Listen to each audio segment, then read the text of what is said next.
Welcome. You're listening to another episode of AML Conversations, where we sit down with some of the brightest minds in the financial industry to explore topical matters around financial crime and compliance. We hope you enjoy this discussion, and please be sure to subscribe for more. Jenny, thanks for joining me today. Really appreciate you taking some time. We had mentioned to you a few weeks ago, we have this project that we've been doing, empowering women, empowering together women in AML. And basically it's really been enlightening for the AML community. So you were recommended by a couple of colleagues of ours as somebody who both has done quite a bit, but also has a somewhat unique career path. So first up, I know you're at Silicon Valley Bank. If you don't mind, talk a little bit about your current role, and then I want to ask you sort of how you got there. Sure. So I am the head of investigations at Silicon Valley Bank. So that includes our investigations, anti-money laundering investigations, and internal investigations. Also do a lot of work just kind of bank-wide, supporting new products and services and determining what the appropriate controls are to manage the risk associated with that. I came to SVB in 2016, so I guess just about 6 years ago. And how I got here was a friend of mine knew that they were hiring, and I had heard some good things about the company. At that point in my career, my priority was to find a bank where I really felt like the culture of the company aligned with my internal values. And really all the interviews, I just asked questions about, the values of the company and how those values were embodied. And I just felt like it was a great match. It was a 49-mile drive from my house, and it was a lateral move, but I thought that it would be a great place for me, and I turned out to be right. So really grateful to be here. That's great. A good friend of mine was at Silicon Valley and now is at Truist Bank, and speaks very, very highly of his time there. So that certainly confirms what we've heard from him and others. You're a lawyer by trade. You have a law degree. Talk a bit about your career journey, because even today, 10, 15 years ago, AML was not exactly it was a career possibility. It's much more now than it was then. How did you navigate your career to where you are today doing financial investigations, both obviously with the law degree, being at some other institutions in the past? Walk us through a little bit of that.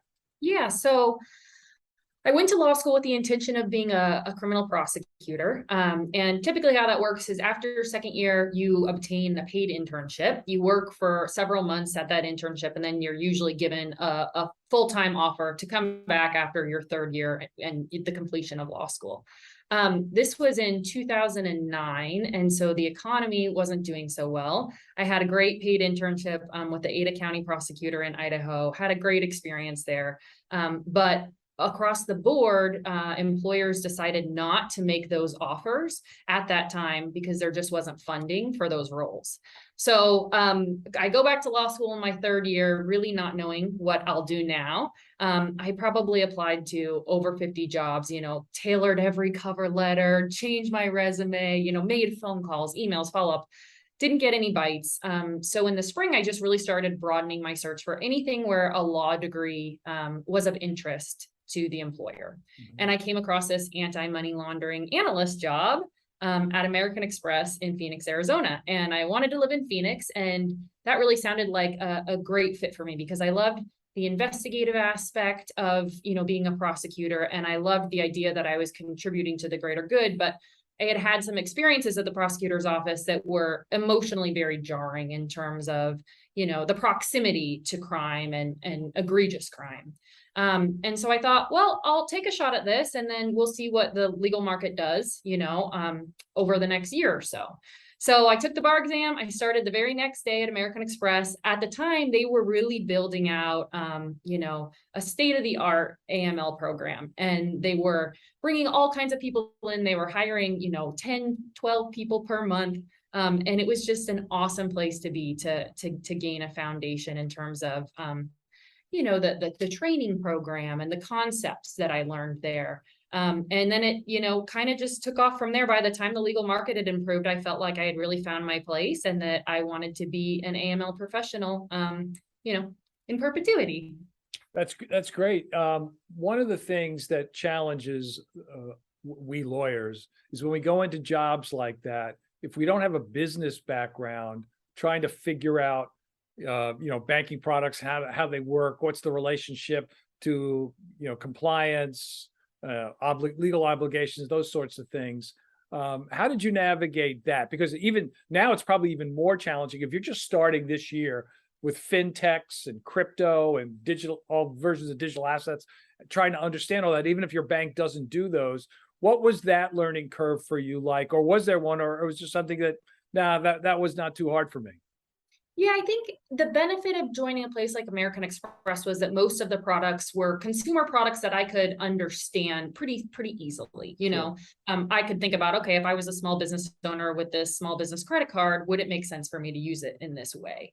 When I came to SVB, the learning curve was incredibly steep because I didn't understand private equity or venture capital, or some of these really complex loan structures that we have. And so, that was just a lot of side by sides and reaching out to experts and asking questions and, trying to make sure that I understood. But, in terms of being an attorney and joining a corporate environment, I think the more difficult aspect was that I had just been taught to be pretty aggressive and assertive in everything that I communicate. And, that was not the best match for corporate America. I had also grown up in a really small town where I didn't know anybody who had a corporate job. And Right. so I had, I think a real rough entry where, the way that I was coming to work and carrying myself wasn't, a successful or optimal way to be interacting. And so I was really lucky to get some really honest, solid feedback in those first few years. And, I think luckily I had the confidence to accept that feedback, understand it, and implement it. And not really just let it kind of bury me, That's interesting because you can get to a situation, and I've worked for a couple of corporations where if the personality doesn't fit, sometimes you don't have access to a mentor or sponsor, and people will just let you flounder. They don't always see, well, there's value here. We just have to sort of steer that person. So it sounds like with the feedback that you had some pretty good mentors. Yeah, I think over the years I've come across people who are maybe stuck and they feel like they can't move forward and they don't understand why. And they say, everybody tells me I'm doing a great job, yet I can't get a promotion. And what's happened is that I think people haven't been super clear and upfront with them about where their limitations are. And because I received the benefit of honest feedback, early, that made all the difference in my success, I've always, returned that favor to folks coming to me from where they're truly curious and want to know what they need to do. I will always tell people, this is the perception as I've understood it. And then from there, it's up to them, whether or not those are changes that they want to make in their career or not. But people need the information to make the change, right? Sure. And you referenced a blue collar upbringing. So I'm curious if you talk a little bit more about that from this standpoint, both about maybe your parents generally, maybe not specifically, and relatives. Was it very unusual for people in your world to go the route that you went because growing up in a blue collar town is vastly different than a sort of a mixed town where there's some blue collar and white collar and that sort of thing? Yeah, I mean, both my parents, attended, I think, like the quarter of college and then dropped out. They both were small business owners. My dad's a home builder. My mom was a photographer. And so I certainly witnessed, business savvy and incredible work ethic. I mean, my parents have built an amazing life for themselves, without a robust higher education. Right.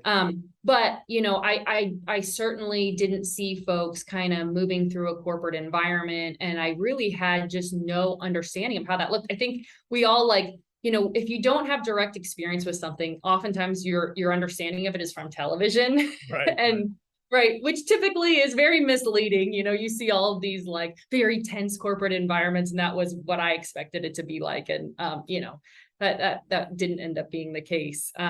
But yeah, it certainly has helped me understand other perspectives though, and really be grateful for the opportunities that I have. You mentioned I'm paraphrasing, that you were somewhat aggressive in the workplace until people sort of steered you. Did you notice that there was was there a difference from your perspective, the way people reacted to you versus a male that might have the same personalities? Did you notice that? Because we've heard that quite a bit from other people we've interviewed. You know, it's hard to say. I look back and I think about some of the ways that I communicated things, and I think, oh, if somebody was communicating that way to me now, I might be a little taken aback. So I'm not quite sure. I do think that we all tend to accept that behavior more in men generally, right? Research tells us that. Right. Sure. And I remember early on talking to people about the feedback I was getting, and some people saying, well, that's because you're a woman, that's not fair. And I had to reconcile, like, what is my control in this situation? Does that matter? Right. I maybe, do I wish it was different? Is there still benefit to me hearing this feedback and implementing it? And I think the answer is absolutely yes, and I've just tried to, I think in my career, help people understand that the way that we communicate things, how we do things, not what we do, is what's truly important. And I think everybody's made tremendous progress in terms of viewing people more equitably and, right. Not applying, I think, some of those like unconscious biases, but I'm sure we still have a ways to go. How important is networking? Because one of the things that the Empowering Together group has proposed that we figure out, and we started this before the pandemic, so some of this stuff hasn't been implemented yet, but there's other groups that are doing this already.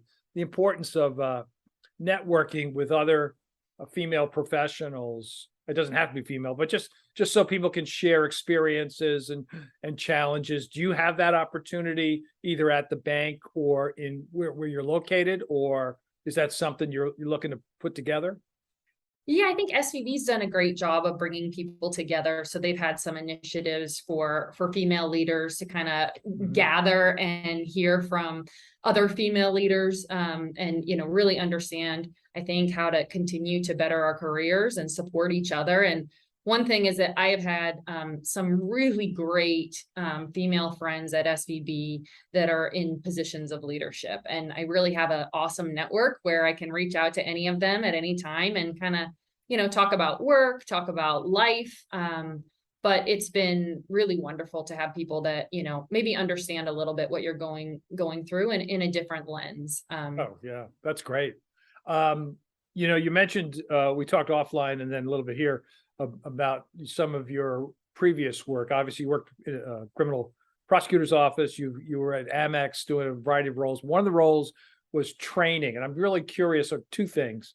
One is, obviously, we know the importance of training. It's a key component of the pillars of AML, right? You have to have training, and you have to really have targeted training. So when you were creating that, what's your take on what works from training purposes? Because I can tell you, years ago when I was at a bank, it was once a year you did the 20-minute online 10 questions. Obviously, that's totally not relevant any longer.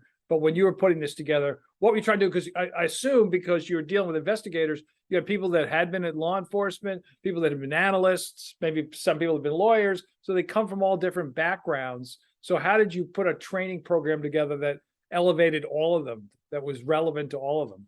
Yeah, that's a great question. And I think that, in general, providing training, it needs to be interactive, right? You need to be opening it up and getting feedback from people, calling on people, making sure that they're engaged. I think the model of kind of the 10 questions online is not our most effective. It's maybe the most efficient.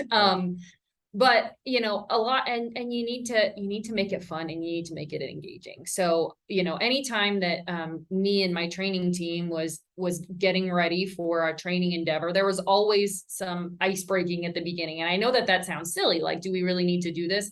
But in my opinion, it was one of the little things that really made people buy in and pay attention. People were laughing early on. People felt like, okay, we kind of know each other a little bit. And then from there, you can kind of reference back and pull people back in by speaking to things that they may have already mentioned in the class, That's great. Yeah. In general, I just think like effective communication is always about kind of meeting somebody where they're at. So understanding, thinking through where is this person coming from and how might they be understanding what I'm saying or misunderstanding what I'm saying based on that experience. And hard to do with like a really large classroom, but typically we were only working with 10 folks or so at a time. And I think that gave us the chance to really kind of work with people on a one-off basis to ensure that they got what they personally needed. So going back to your role there, but your role now, managing a team. So I can tell from the few things you've said already that obviously you are very focused on people's skills, but also the chemistry, also their attitude. So you're probably a very engaged manager, but tell us a bit about what makes a good manager, what you think, let's say, what you think you do well and what you think you can improve upon to make sure everybody that is working for you and working for the institution, of course, is being as successful as they can be. One thing that I think that I've found is that being optimistic is critical. I think some of the folks in our industry tend to be a little more cynical. It's kind of the nature of the work, right? We're dealing with people who aren't doing the right thing. Right. And you're looking at that all day. But the truth is that like almost anything that we're dealing with at work can be accomplished one way or another. And when you express that sentiment to your team, they believe it. They embody that success already in their head, and then they're able to perform in a successful way. Right. So I feel like that's been one thing that I've always tried to be consistent with. Not saying you want to be blindly optimistic and, sugarcoat things, because you don't. You want to be honest about things, but you also want to, communicate your belief that we'll get through it and we will succeed.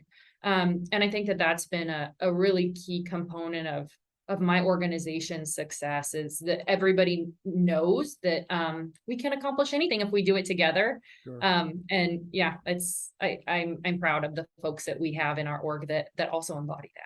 That's great. So given your role and given what we've just been through and to some degree still dealing with, and that's all the fraud from the pandemic, all the adjacent issues that came from that. We have the AML law that was signed last year. They're still working through some of the regs and some of the studies and strategies. So there's a lot of stuff can potentially change. I like to tell people that for me, since I've been doing this so long, potentially the most dramatic changes since the Patriot Act 20 years ago, because that really ratcheted up a lot of non-traditional bank requirements that frankly weren't being implemented before. So given all of that, what's sort of your big picture strategy just in terms of dealing with all the fraud issues? We have, as you know, priorities issued by the federal government in June of 2021, and fraud is one of them. Yeah. So it doesn't tell you a lot because it's a broad umbrella term, but obviously it's garden variety fraud, it's wire fraud, it's all sorts of unusual activities. So from your perspective, both as leading a team, but also protecting the institution, what's sort of your high level strategy, both from a communication standpoint to your leadership that, hey, these things are all going on, and I'm sure there's regular reporting, but also to your regulatory supervisors. So walk again, super high level. Tell you how you're managing that, because a lot of folks are being challenged by that, and it's just like adding more and more to your plate, but you can't ignore it, right? Yeah. I mean, so I'll start with just kind of operationally speaking. So, in the midst of the pandemic, we saw fraud rates, just skyrocket. Everybody did. And we simply weren't staffed to manage the detection volume of those incidents. So one thing that we did was cross-train every single AML investigator to be able to also perform fraud detection. And that was immensely important in terms of us being able to keep up with volumes and also do a sound job, right? Those skills that we utilize in AML really translate well into being able to detect fraud. And so I think to the extent that people can cross-train and create those kind of business continuity plans so that when, things go through the roof, you've got help available is key. Secondly, I think that we tend to implement tools and algorithms to identify fraud. And sometimes we forget about some of the more basic components that could draw our attention to, like maybe a root cause of a particular fraud method, or, an indication that a payment is clearly fraudulent. Mm-hmm. And so I would just encourage people, to constantly revisit how it is that they're monitoring for fraud, and whether there are any more basic concepts that they could implement, whether that be in your technology or just in the procedures that you apply to the actual payment review. We've had tremendous success, I think, thinking through some of those things and rolling them out. And I just want to, convey that it's important not to overcomplicate it, right? Sometimes we overlook the most basic methods to really help us succeed. And then in terms of it being a national priority, I think, when I was reading through the priorities, it was maybe the one that I felt the most comfortable with, because we already have all of it's self-penalizing, right? We don't want our clients to be victims of fraud. So we have these robust programs already in place. I think the area that everybody needs to make sure that they're thinking about, though, is client perpetrated fraud. And that needs to include, embezzlement, for SVB, that could be something like misuse of investor funds. There's all kinds of different schemes where your client is really conducting a fraud scheme. And I think that that's something that we tend to gloss over. I know it's something that I have to constantly remind my leaders to be communicating to the analysts and looking for. Because I think if you're looking at something with a fraud mindset, you're thinking of, was this authorized, rather than, is this how this money should legally be being utilized? Right. I'll get you out of here on this one. You said you're self-described idealist and very optimistic. If you're talking to folks in school that are looking at career paths, male or female, how do you pitch them? What do you tell them that the AML profession, the AML community, why that's a lane they should consider going into, given what you've experienced in your career? Yeah. My perspective has always been that it's kind of the best of several worlds. You get to contribute to the greater good. You get to partner with law enforcement. You get to help them uncover, massive criminal rings and bring those people to justice, while also being part of a corporate entity where there's a ladder to climb. There's a lot of, just career growth that's possible. And then if for whatever reason you find that, AML specifically isn't your great passion, there are so many other roles then within banking, within law enforcement, within law, that experience translates so well into. And I just tell people all the time, I just feel like the luckiest person to have truly stumbled into this industry. Because it just provides really a great balance between contributing and also kind of being part of a business, which is just really pretty cool. That's a great way to encapsulate that, because I always talk about, we deal with elder abuse and human trafficking, things that we can improve society, but you also are giving another benefit, a personal benefit. Hey, it's also part of a corporation. And so you can learn, because there have been a few of your colleagues and peers that have started in an AML space, but moved on to something else within the bank because they learned a lot about the products and services, and they decided maybe that's a lane we want. So, and sometimes it happens the other way. So I think that's great. Jenny, thank you so much for your time today. Really appreciate it. Looking forward to having you an active member of our project going forward. So stay safe and thanks. Thank you, John. Bye-bye. Thanks for listening to another episode of AML Conversations, brought to you by AML RightSource.